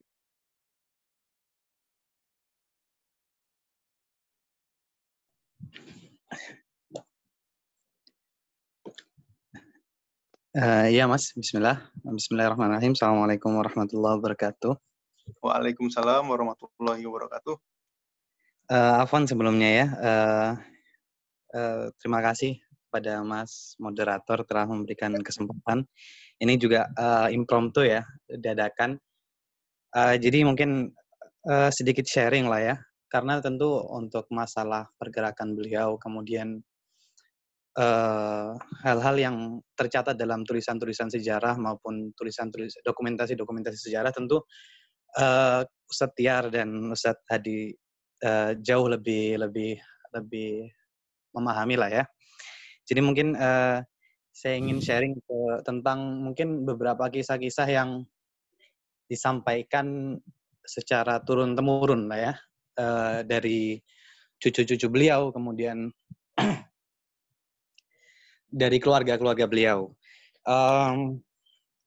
Di antara mungkin yang disebut oleh Ustadz Hadi, bahwasanya beliau adalah meskipun pendebat yang ulung, juga beliau tetapi dalam pergaulan beliau benar-benar seorang yang sangat sangat lemah lembut lah ya. Bahkan pernah suatu kali, saya tidak tahu apakah ini tercatat di buku Tamar Jaya atau tidak. Pernah suatu kali sebuah kisah yang menunjukkan bagaimana Hasan itu benar-benar menghormati tamu. Waktu itu datang seorang tamu dari cukup jauh waktu itu tamunya, dan kemudian saat itu Hasan sedang tidur. Kemudian ketika tamu itu datang, kemudian yang membukakan pintunya itu bukan Hasan, tetapi orang lain. Kemudian dikatakanlah bahwa Hasan sedang tidur. Nah, kemudian tamu itu pergi. Ketika bangun dan ditanyakan adakah orang yang datang ke rumah ini, yang membukakan pintu itu pun menjawab, ya tadi ada tamu datang. Kemudian Hasan justru marah pada yang membukakan pintu. Kenapa tidak kamu bangunkan saya? Dia itu sudah datang jauh-jauh dari tempatnya dia. Itu akhirnya orang yang membukakan pintu itu dan tidak mempersilahkan tamunya masuk dan tidak membangunkan Hasan itu dimarahi habis-habisan. Ini satu contoh bagaimana beliau benar-benar menghormati tamu. Contoh kedua, bagaimana beliau benar-benar lembut ya dalam pergaulan. Ini cerita dari cucu beliau yang alhamdulillah sekarang masih hidup. Cucu beliau itu bercerita begini, ketika dipanggil bapak lah ya sama cucu beliau ini, Pak Bapak. Bapak ini punya kebiasaan mengajarkan anaknya mandiri. Beliau terkenal mandiri. Anaknya diajarkan mandiri pun begitu cucu-cucunya sejak kecil. Saat itu cucu yang menceritakan kepada saya ini mungkin sekitar umur 6 tahun lah, sekitar 6 tahun. 6 tahun atau 5 tahun. Ketika mereka butuh uang atau minta sesuatu dari Hasan, tidak serta-merta diberikan begitu saja. Tapi ditugaskan untuk mencari uban di rambutnya Hasan, kemudian dicabut dan disisihkan.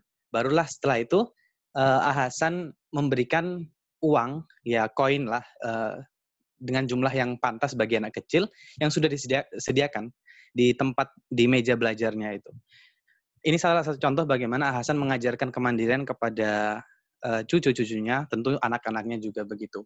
Dan ternyata menurut pengakuan cucu beliau ini tidak dilakukan hanya kepada satu orang, tapi hampir semua cucu-cucunya ketika butuh uang atau ingin sesuatu itu diminta untuk melakukan sesuatu dulu, baru kemudian bisa mendapatkan imbalan. Itu mungkin dua cerita yang sedikit bisa menggambarkan kepribadian Hasan. Tentu ini cerita-cerita setelah beliau pindah ke Bangil, bukan kemudian saat di Bandung. Saya kira cukup itu dulu, Mas. Ya. Oke, baik. Terima kasih atas waktunya. Ya, terima kasih untuk Mas Lubab ya. Tadi jadi keseharian yang memang mungkin detail-detail yang mungkin masih banyak orang belum tahu tentang. Satu sisi Hasan adalah seorang seorang ahli debat yang ulung, tapi juga ternyata sangat memiliki akhlak yang tinggi seperti itu. Jadi sangat lembut seperti itu. Jadi kalau sekarang kan orang itu kalau debat itu kadang ketika kalah, ketika tersebut itu menyerang sisi personalnya. Justru itu yang bisa menunjukkan bahwa ada debatnya waktunya memang untuk berdebat. Tapi ketika mereka selesai debat, ya mereka berkomunikasi layaknya seperti teman sendiri seperti itu. Oke, terima kasih untuk Mas Lubab. Selanjutnya adalah sesi tanya jawab dan diskusi. Bagi yang ingin bertanya, silahkan saya buka dulu dari sesi silahkan langsung tanyakan saja. Bisa di unmute seperti itu. Barangkali ada yang ingin bertanya. Silahkan.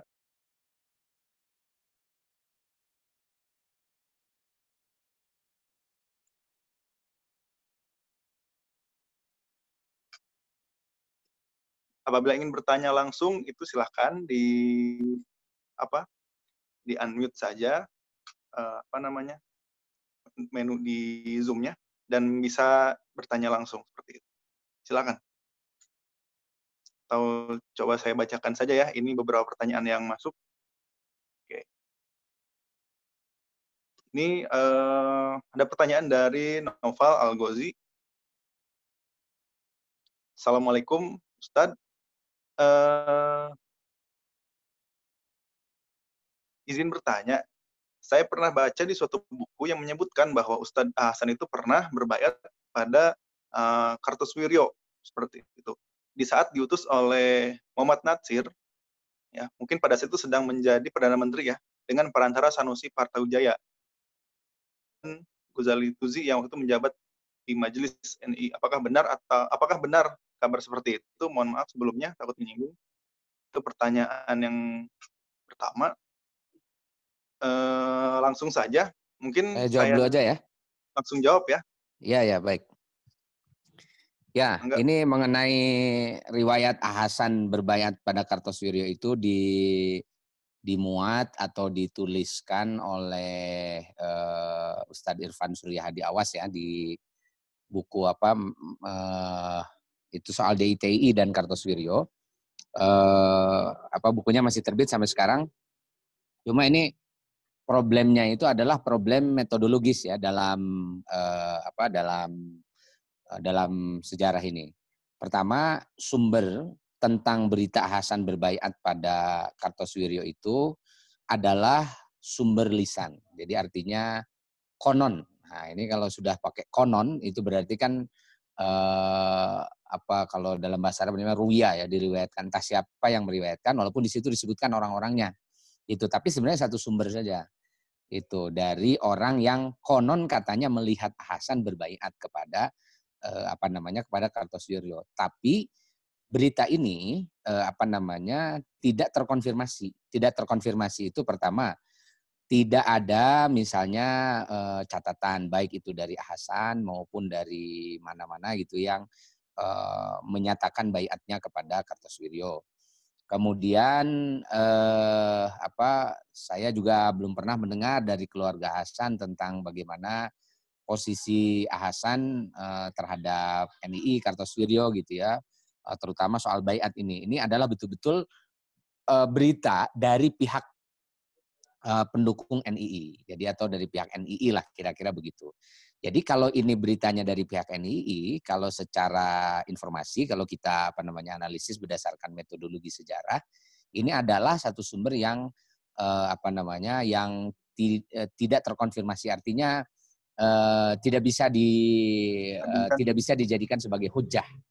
Nah, kalau dalam logika sejarah kan gitu ya, ini juga dipakai logika apapun, bahkan masuk dalam kaidah fikih kan, al aslu baqa'u makana ala makana, itu kaidah fikihnya itu begitu ya, bahwa sesuatu itu akan kembali kepada asalnya gitu, bahwa asalnya Hasan itu ya tidak berbaiat pada Kartosuwiryo atau tidak ikut Kartosuwiryo, maka ketika ada informasi yang mengatakan bahwa Hasan berbaiat kepada Kartosuwiryo tetapi sumbernya tidak terkonfirmasi, artinya hanya sumber sepihak saja, tidak ada pengesahan baik itu dari segi pengakuan dari pihak yang diklaimnya, yaitu Hasannya sendiri atau siapa yang ada di sekitar Hasan.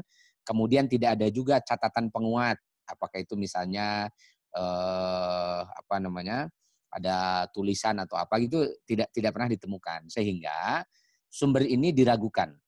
Nah, karena sumber ini diragukan, maka al-yakin la yazulu bisyak. Keyakinan itu tidak bisa dihilangkan dengan keraguan. Jadi arti makanya kembali kepada situasi sebelumnya, yaitu tidak ada baiat dari Hasan kepada Kartosuwiryo. Tapi bahwa Hasan menemui Kartosuwiryo walaupun tidak pernah bertemu dengan Kartosuwiryo, nah inilah yang nanti diklaim bahwa Hasan itu berbaiat lewat Ghazali Tusi misalkan gitu ya. Nah, ini yang juga nggak terkonfirmasi kan.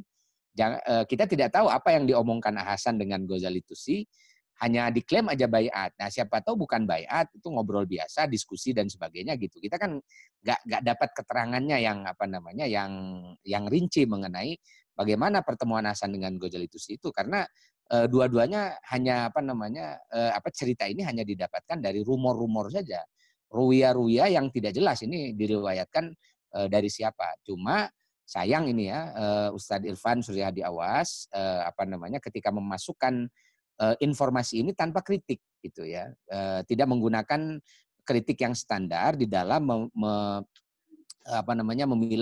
memilah informasi itu. Makanya Delia Nur misalnya dia berposisi pada posisi yang aman. Posisi aman itu begini.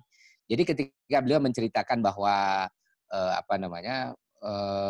permintaan dari Nasir sebagai Perdana Menteri kepada Kartosuwiryo agar Kartosuwiryo mau bergabung saja dengan Republik Indonesia, dengan Republik gitu ya, itu disampaikan lewat Hasan. Artinya Delia Nur dia mendapatkan informasi itu langsung dari Nasir, bahwa Nasir mengutus Hasan. Cuma hasilnya memang Hasan tidak ketemu dengan Kartosuwiryo. Itu juga dikonfirmasi oleh pihak NII, karena Hasan tidak pernah ketemu dengan Kartosuwiryo, tetapi beliau sudah menyampaikan amanat itu dan datang ke Garut. Nah, cuma hasilnya apa itu kan nggak ada cerita berikutnya kan gitu. Itu semuanya kila wakola saja. Makanya bahasanya Delia Nur itu di bukunya bahwa Hasan menemui Kartosuwiryo usahanya gagal, itu saja kan gitu. Artinya Kartosuwiryo tidak ikut dengan dengan Republik gitu. Nah, jadi posisi ini tentu lebih masuk akal ya. Artinya sumber yang digunakan oleh Delia Nur itu kan terkonfirmasi. Jadi ketika mau ceritakan yang terkonfirmasi saja. Yang tidak terkonfirmasi sebetulnya itu nggak bisa diceritakan di dalam sejarah itu, karena sumbernya nanti menjadi meragukan, syak kan itu. Dan itu kalau diyakini sebagai sumber yang yang paten itu ya, itu seperti kita memegang hadis yang munkar dalam hadis itu ya, yang sama sekali nggak bisa dipakai, lemah sekali, very weak sehingga informasi ini menjadi sesuatu yang rumit untuk bisa difahami. Dan Hasan itu biasanya dia sangat terbuka lah dalam hal apapun ya. Sorohah orangnya tuh nggak pernah tidak menyembunyikan apa yang terjadi. Bahkan sebelum meninggalkan beliau ini kakinya diamputasi gitu ya, diamputasi. Itu sampai setiap orang yang menjenguk itu datang nanya kan gitu, kenapa diamputasi? Nah, supaya tidak capek beliau ini menjawab orang yang datang kenapa kakinya diamputasi. Hasan kan sampai nulis tentang kenapa kaki saya diamputasi itu. Setiap orang yang datang kasih ini, disuruh baca aja kan kira-kira gitu. Jadi kalau ada kejadian penting, apalagi dia kemudian berpihak kepada Kartosuwiryo, itu bagi Hasan sebetulnya sebagai orang yang cukup terbuka dalam pemikiran-pemikiran, kalau dia betul ikut Kartosuwiryo itu pasti akan ditulis itu dalam buku-bukunya. Tapi kalau kita lihat buku-bukunya Hasan sampai beliau meninggal, dukungan-dukungan kepada Republik itu lebih konkret, lebih jelas, itu banyak dalam bukunya. Tapi kita tidak ketemu itu dengan buku Hasan yang memberikan dukungan secara terbuka kepada kepada NII yang didirikan oleh Kartosuwiryo itu. Nah, itu kira-kira begitu ya, kita nanti perlu menganalisis dari segi sumber mengenai berita itu. Cuma memang kalau di kalangan awam kan begini ya beratnya itu ya. Awam ini kan asal dapat berita aja, oh ini di sini ada loh beritanya, di sini ada beritanya. Tanpa sanggup atau tanpa bisa menelusuri kan sumbernya itu dari mana. Nah, ini kan pekerjaannya para sejarawan itu. Nah, saya kira ini karena sejarah tidak ditulis secara metodologis, tidak hati-hati di dalam menyampaikan atau di dalam menulis sumber, ini yang nanti akan bisa membingungkan ya masyarakat pembaca gitu. Nah, jadi kira-kira begitulah analisis saya mengenai berita tentang Hasan yang berbaiat kepada Kartosuwiryo itu ya. Baik, terima kasih. Ya, baik. Terima kasih Ustadz. Jadi itu ya yang sumber yang didapat itu sumber lisan seperti, dan juga kalau dalam metode sejarah ada yang namanya kritik, baik ya secara intern, ekstern seperti itu. Dan itu memang tidak ada sumber pembanding lainnya, dan itu pun hanya sumber lisan. Jadi ya masih disebutnya tadi konon seperti itu ya Ustaz. Ya. Oke. Nah, selanjutnya pertanyaan ini. Assalamualaikum. Apakah pernah ada interaksi antara Hasan dengan Kiai Haji Hashim Asy'ari dan Kiai Haji Ahmad Dahlan? Silakan untuk Ustadz Tiar ataupun Ustadz Hadi juga dipersilahkan. Ya. Pertanyaan. Baik, kalau interaksi intensif sih enggak ya, karena Hasan ada di Bandung, Kiai Hasyim Asy'ari itu ada di Jombang, dan Kiai Hasyim Asy'ari sebagai seorang kiai sepuh tradisi di NU itu kalau kiai sepuh itu nggak jalan kemana-mana gitu, jadi diam aja di pesantren gitu, jadi didatangi gitu. Makanya nanti kalau Hasan ketemunya dengan tokoh-tokoh NU itu bukan dengan Kiai Hasyim Asy'ari, tapi dengan dengan putranya Wahid Hasyim, dengan Wahab Basrullah, pendiri NU ya. Wahab Basrullah ini kan muda lah, sama seperti seperti Hasan. Itu sering, bahkan kan pernah di Bandung itu terjadi diskusi perdebatan lah antara Wahab Basrullah dengan dengan Hasan mengenai masalah taklid, itu sampai dibuat risalah debat firstlah debat taklid kan dengan Wahab Basrullah ini. Nah, ini interaksinya kan gitu ya. Terus kalau dengan Ahmad Dahlan juga interaksinya juga nggak terlalu intensif ya, karena Ahmad Dahlan ada di Jogja juga, kemudian Hasan lebih banyak ada di Bandung. Nah, dengan tokoh-tokoh Muhammadiyah itu Hasan lebih sering ketemu dengan tokoh yang lebih muda juga ya dibanding dengan Ahmad Dahlan. Ahmad Dahlan senior kan. Ahmad Dahlan itu senior sama seperti Hasyim Asy'ari gitu. Nah, dengan tokoh-tokoh Muhammadiyah itu yang intensif misalnya dengan Munawar Khalil misalnya dari Semarang yang nanti ikut menjadi anggota Majelis Ulama di Persis. Kemudian dengan Kahar Muzakar ya di MIAI itu. Kahar Muzakar ini tokoh Muhammadiyah juga. Kemudian yang lebih muda dari Ahmad Dahlan adalah Ki Bagus Hadikusumo kan gitu ya. Nah, Ahmad Dahlan itu kan juga meninggal tahun 35 kalau tidak salah. Jadi ketika Hasan naik namanya, Ahmad Dahlan sudah nggak ada gitu. Nah, jadi intensitas pertemuannya tidak terlalu kental, tetapi bahwa Hasan nanti aktif berhubungan dengan para aktivis NU, para aktivis Muhammadiyah itu iya kan gitu. Jadi hubungan antara Persis nanti dengan Muhammadiyah, dengan NU, dengan SI dan sebagainya itu terjalin cukup cukup baik. Saya kira begitu ya. Ya. Baik.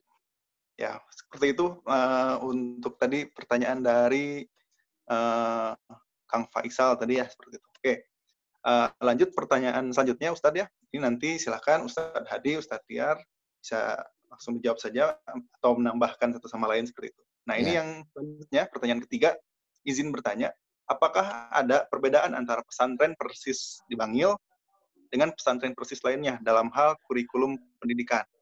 Dan apa sih yang menyebabkan lambang pesantrennya itu hitam gitu? Tidak seperti pesantren-pesantren lainnya. Silakan. Ya. Saya kira kalau lambang pesantrennya hitam itu karena tintanya dulu belum ada berwarna, itu hitam aja sama putih kan. Jadi itu bukan soal pilihan warna Dulu juga sama ya, di Bandung juga, Bandung pesantren awal itu ya di plang ya pakainya hitam kan, itu belum musim dulu cat-cat warnanya hijau, warna biru gitu ya. Sekarang sih ya bebas lah mau warnanya mau hijau, biru dan sebagainya. Kalau dari segi kurikulum sebenarnya sama aja sih di Bandung dengan di Bangil, tidak ada perbedaan. Cuma mungkin ada pengembangan-pengembangan saja. Nah, itu nanti yang dalam pengembangan ada sedikit perbedaan. Tapi basicnya sama, itu dari kurikulum yang dibuat oleh Hasan. Karena baik yang di Bandung maupun yang di Bangil itu kurikulum yang pertama kali merancangnya itu adalah Hasan ini gitu. Jadi Hasan itu setelah tahun 36 mendirikan pesantren Persis di Bandung, kemudian tahun 41 beliau mendirikan pesantren di Bangil gitu. Itu sama-sama lah Hasan yang yang meletakkan pendirinya itu. Ya. Baik, terima kasih Ustadz. Ustadz Hadi barangkali mau menjawab juga. Silahkan. Masih bergabung ya Ustadz Hadi? Ya, bismillahirrahmanirrahim. Ya, saya ingin menjawab tadi ada pertanyaan tentang metodologi dakwah Hasan ya. Tadi cukup panjang dan detail juga oleh Ustadz Tiar tentang Hasan berbaiat kepada Kartosuwiryo selama ini kita belum menemukan data itu ya, dan di kalangan tokoh-tokoh NII ya, Itu Ustadz tadi. Tiar, data itu cukup bukan data, cerita itu cukup banyak beredar ya. Tapi mungkin bagi kita yang sudah biasa mencari data itu bukan hal yang bisa diterima sebagaimana yang tadi disampaikan oleh Ustadz Tiar. Yang kedua, saya ingin menjawab tadi ada pertanyaan tentang metodologi dakwah Hasan seperti apa. Ada yang penataran dakwah Persis Bangil ketika itu disampaikan oleh Ustadz Muammal Hamidi. Ustadz Muammal Hamidi ini jadi ada dua, tapi orang sering ketuker. Ada Muhammad Ali Al-Hamidi, ya, ada Muammal Hamidi, ya. Belakangnya sama Hamidi. Nah, kalau Muhammad Ali Al-Hamidi ini adalah tokoh Persis yang bersama-sama Hasan, bahkan dialah yang menulis khat bahasa Arab logo majalah pembela Islam, ya, dan yang menulis hot tafsir Al-Furqan. Muhammad Ali Al-Hamidi ini adalah ulama Betawi yang terinspirasi akan dakwah Hasan. Ya, kemudian Muhammad Al-Hamidi ini juga ikut ke Bandung, dan yang kedua ikut ke Bangil sampai kemudian balik lagi ke Matraman, Jatinegara. Ada Muammal Hamidi. Nah, Muammal Hamidi ini adalah alumni Persis Bangil. Dia murid Abdul Qadir Hasan, pernah menulis metodologi dakwah Hasan. Kata beliau, kata Muammal Hamidi ini muridnya Ustaz Abdul Qadir Hasan, Hasan ini tidak seperti tokoh-tokoh Islam, ya, tokoh-tokoh pergerakan. Kalau tokoh-tokoh yang lain kan dia berpidato, ya, berceramah. Nah, Hasan ini tidak. Hasan ini kata beliau dan beberapa para murid-muridnya, bahkan seperti Pak Nasir, seperti Fakhruddin Al-Khairi, Isa Ansori dan sebagainya, termasuk Firdaus AN, Hasan itu caranya adalah mengkader. Beliau mendekati anak-anak muda yang punya talenta untuk perjuangan, lalu dididik oleh Hasan secara intens. Maka lahirlah generasi sekali Natsir, Sabirin, Fakhruddin Al-Khairi yang mereka memang keluaran dari Jong Islami Tenbon. Lalu yang kedua, metodologi dakwah Hasan adalah metode debat. Dan itu saya kira sangat tepat saat itu, karena memang gerakan yang dilakukan oleh misionaris, oleh Zending, termasuk oleh Harakatul Irtidad, gerakan pemurtadan, termasuk Harakatul Hadamah, gerakan aliran sempalan itu cukup masif, ya. Bagaimana kelompok Sutomo banyak menghinakan Islam dari kelompok Abangan, lalu kelompok Jesuit, lalu kelompok Kristen Advent, kelompok Ahmadiyah, dan kelompok-kelompok yang lainnya.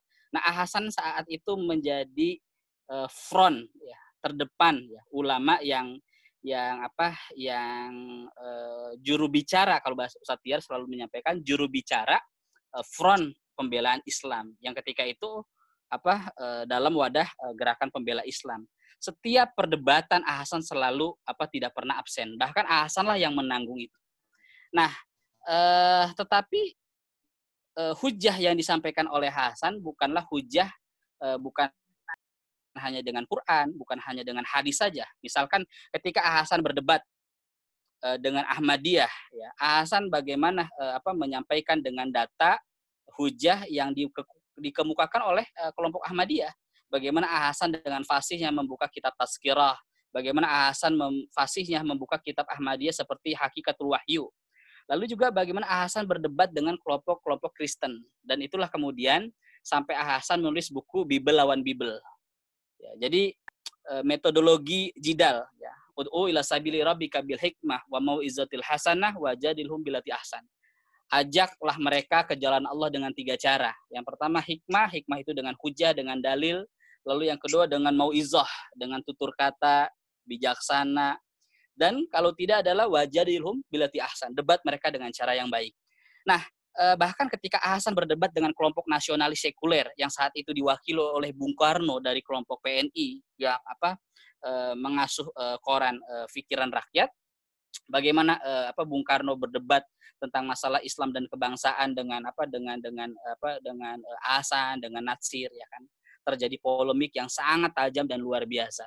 Tetapi ketika Bung Karno dipenjara di Flores Ende, ya, Anda perlu catat, ya, lawan debatnya lah yang pertama kali menjenguk, yaitu Hasan, Natsir, dan para tokoh-tokoh pembela Islam. Jadi saya kira dari situlah kemudian Bung Karno juga cukup terkesima dengan sosok Hasan, kemudian belajar secara sistematis, ya, belajar Islam kepada Hasan, walaupun Bung Karno belajar Islam tidak sampai selesai kepada Hasan, tetapi setidaknya Bung Karno belajar Quran, belajar membaca tafsir Al-Furqan karangan Hasan, membaca buku-buku hadis, membaca buku-buku sejarah Islam, itu tidak lepas dari kiriman-kiriman Hasan. Dan Anda bisa baca bagaimana koresponden Hasan dengan Bung Karno di dalam buku Di Bawah Bendera Revolusi, dalam surat-surat Islam dari Ende. Jadi saya kira sosok Hasan inilah yang perlu kita hidupkan saat ini, bagaimana orang berdebat, yes, 180 derajat, ya, perdebatan polemik, tetapi ya tidak memutuskan tidak memutuskan perkawanan dan tidak memutuskan ya sifat-sifat manusiawinya. Bahkan perdebatan Hasan yang selalu saya sampaikan, saya buka berbagai dokumen, Hasan tidak pernah menyerang pribadi. Kata-kata yang disampaikan oleh Hasan tidak pernah kotor, tidak pernah kasar, bahkan Hasan tidak pernah melecehkan seseorang dengan kalimat binatang. Berbeda dengan hari ini. Ya. Jadi itulah yang kemudian orang tersesima dan lawan kemudian menjadi kawan. Berapa banyak orang-orang seperti Profesor Schumacher yang tokoh Kristen kemudian ikut bersama kelompok pembela Islam, bahkan sempat mengedit buku Kultur Islam bersama Pak Nasir. Dalam buku Kultur Islam, lalu tokoh Ahmadiyah, lalu kemudian juga tokoh ateis yang itu kemudian mereka terinspirasi dengan Hasan, orang yang cukup bijaksana. Dan yang terakhir mohon juga doanya, termasuk dari doa dari Ustadz Biar sekaligus guru kami. Saya sedang melacak tulisan Hasan utusan Melayu. Jadi sebelum Hasan ke Bandung, sebelum Hasan ke Surabaya, ya, lalu kemudian ke Bandung, Hasan sudah menjadi koresponden, ya, sudah jadi wartawan utusan Melayu. Nah ini sedang saya lacak Hasan sudah sejauh mana keilmuan yang dimiliki oleh Hasan ketika Hasan menjadi redaktur utusan Melayu. Sekian, terima kasih. Itulah tentang metodologi dakwah Hasan yang saya kira perlu dihidupkan untuk zaman milenial hari ini. Kita boleh berdebat 180 derajat, tetapi tidak boleh memutuskan tali perkawanan kita sesama manusiawi. Dan itulah yang saya kira kita bisa belajar dari sosok Hasan, seorang yang dalam bahasa Pak Tamarjaya, orang singa berbulu domba. Sekian, assalamualaikum warahmatullahi wabarakatuh. Waalaikumsalam warahmatullahi wabarakatuh. Terima kasih Ustadz Hadi. Ini pertanyaannya saya coba hubungkan dengan tema hari ini, yaitu menelusuri jejak Hasan di Bandung. Ya, saya coba untuk ini pertanyaan cukup banyak, alhamdulillah gitu ya, menunjukkan betapa antusiasnya gitu ya peserta di diskusi kali ini. Ini saya coba pilih dulu pertanyaannya yang berkaitan dulu dengan Bandung ya. Assalamualaikum, izin bertanya. Mungkin tadi terlewat, kenapa Hasan memilih Bandung sebagai tempat dakwah setelah pindah dari Singapura? Adakah alasan strategisnya? Seperti itu dulu barangkali, Ustaz. Iya, tadi izinan. Ya, saya kira kalau direncanakan khusus tidak ya, Hasan berdakwah di Bandung itu karena pilihan Hasan ke Bandung itu tadinya karena beliau mau belajar saja itu, belajar tekstil di Bandung. Cuma kebetulan Bandung ini kan jadi tempat tokoh-tokoh pergerakan ya. Jadi ada misalnya ada Soekarno di sana, kemudian ada Abdul Muiz, kemudian ada Kartosuwiryo juga, ada mana-mana lah. Jadi menarik waktu itu memang Bandung di awal abad ke-20 itu merupakan salah satu kota pergerakan ya.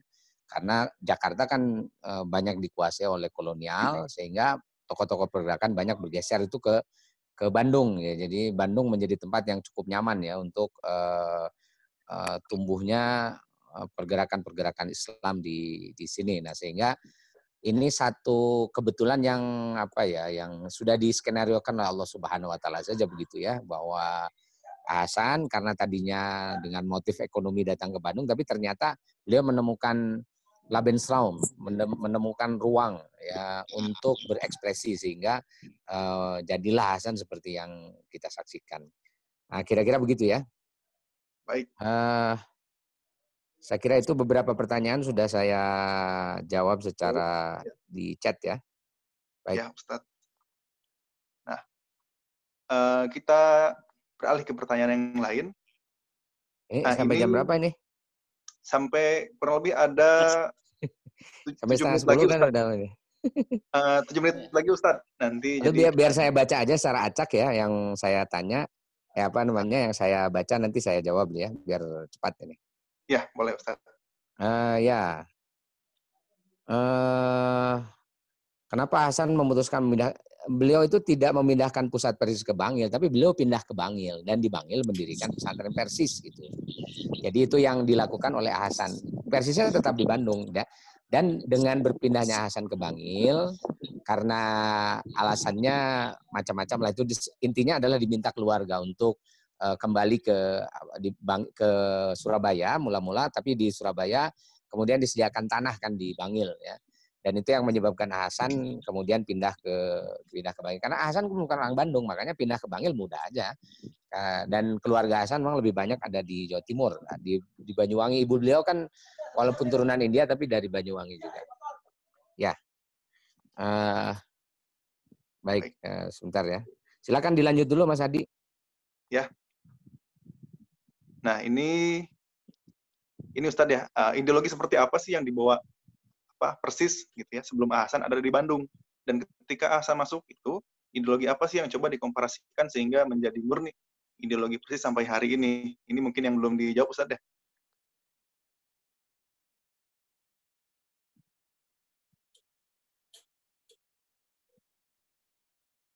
Silakan dari Ustadz Adi ataupun Ustadz Tiar. Ya, Ustadz Tiar aja. Silakan, Ustadz.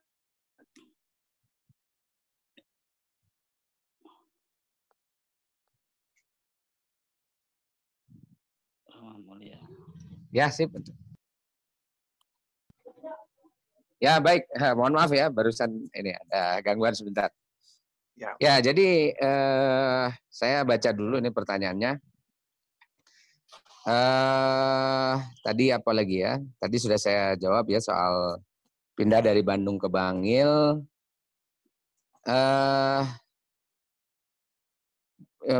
Ideologi seperti yang dibawa Persis sebelum Hasan ada di Bandung dan ketika Hasan masuk ideologi. Waktu Hasan sebelum datang ke Bandung itu, ya Persis itu kan tempat diskusi aja, majelis taklim lah. Jadi yang isi bisa siapa saja, belum kelihatan coraknya bagaimana. Nah, maka ketika Hasan datang, orang-orang yang diskusi itu senang dengan pemikiran Hasan sampai nanti kajian-kajian Persis itu identik dengan dengan Hasan. Nah, ini saya kira yang perlu digarisbawahi ya. Lambang Persis hijau yang saya tahu ya.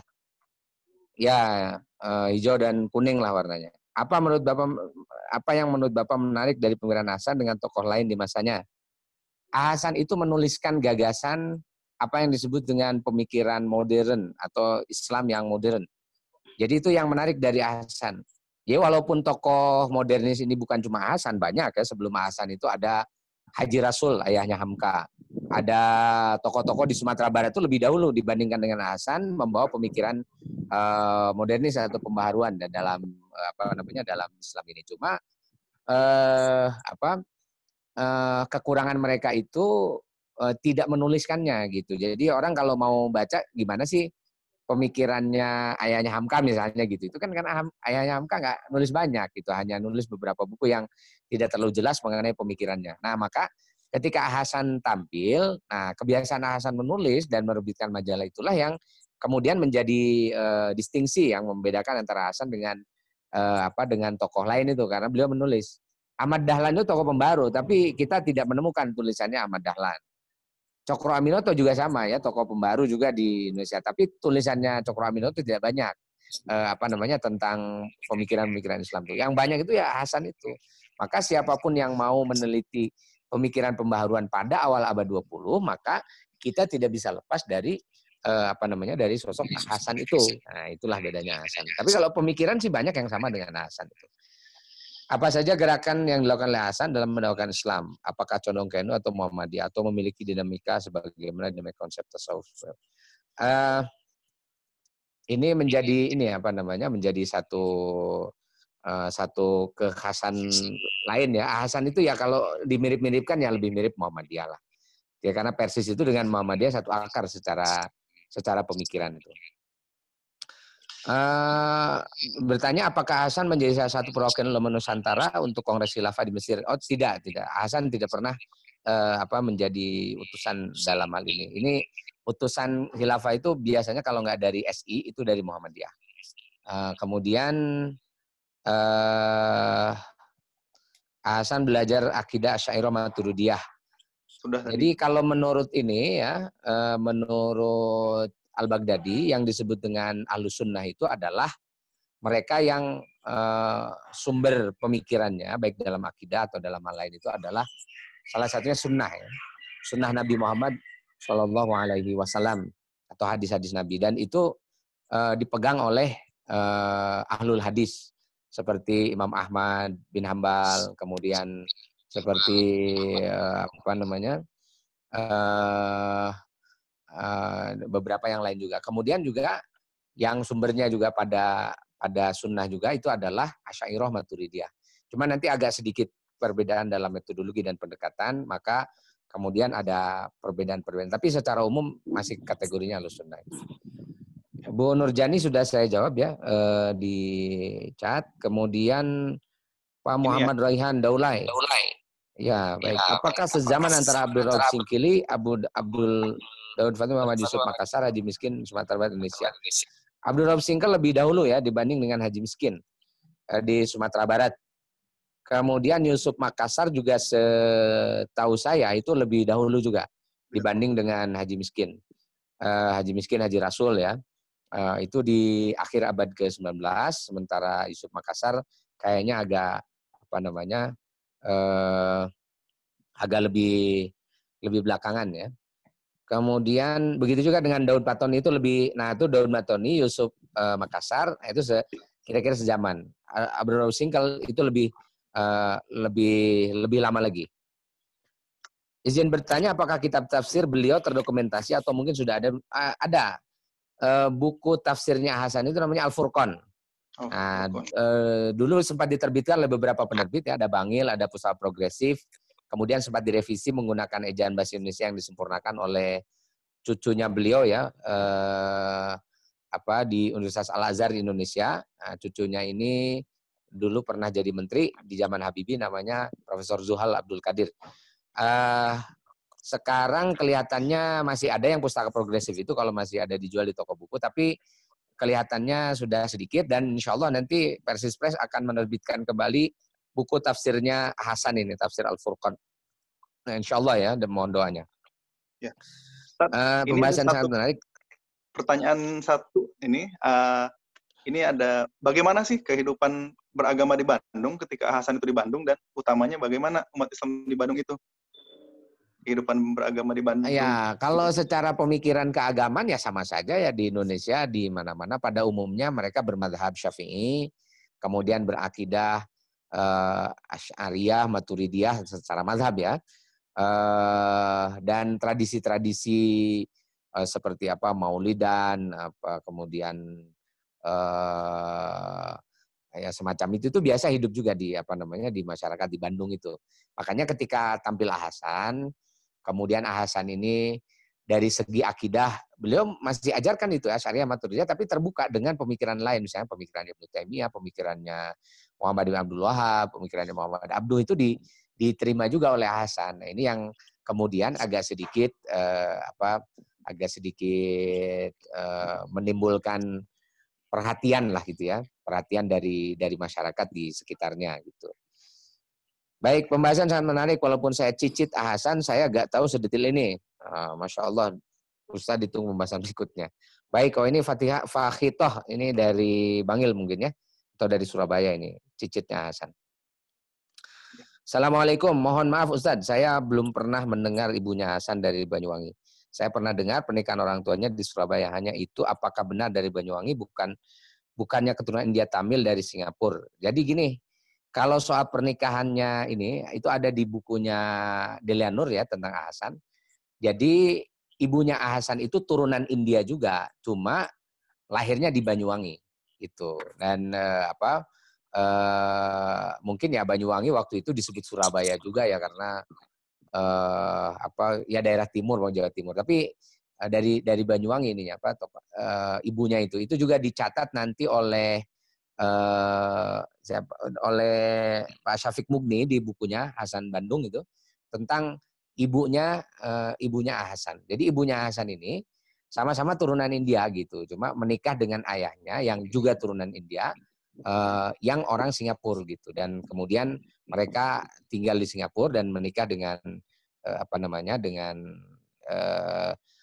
menikah dan melahirkan Hasan itu di Singapura. Jadi dua-duanya sama-sama India, cuma satu lahir di Singapura, satu lahir di Banyuwangi. Karena orang India ini menyebar kemana-mana itu. Baik, terima kasih. Baik. Kayaknya sudah semua pertanyaan ya. Oke. Waktunya juga sudah hampir habis, Ustaz, ya, 1 menit lagi. Ya. Baik, saya bacakan kesimpulan dulu seperti itu ya. Jadi kita sudah banyak tadi mendengar sekali materi yang luar biasa melalui tadi diskusi juga tanya jawab sampai akhirnya kita bisa mengetahui bagaimana secara umum tokoh Ahmad Hasan di Bandung seperti itu, dan juga bagaimana nanti kiprahnya di Bangil tadi sedikit dibahas gitu. Untuk mengetahui karya-karya Hasan itu tadi banyak sekali dijelaskan, ada dari contohnya ya pembela Islam seperti itu, ada juga Alisa, kemudian ada Taqwa, bisa juga dari biografinya tadi dari Delia Nur seperti itu, sehingga kita bisa tahu bagaimana sih yang disebut tadi pemikiran modern yang diperkenalkan oleh tokoh Hasan ini. Ada juga karya tadi Al-Furqan seperti itu. Nah, ada juga tadi 3 cara yang dijelaskan oleh Ustaz Hadi tadi ya. Mungkin dengan berdakwah itu dengan hikmah, kemudian dengan tutur kata, dan juga dengan debat seperti itu.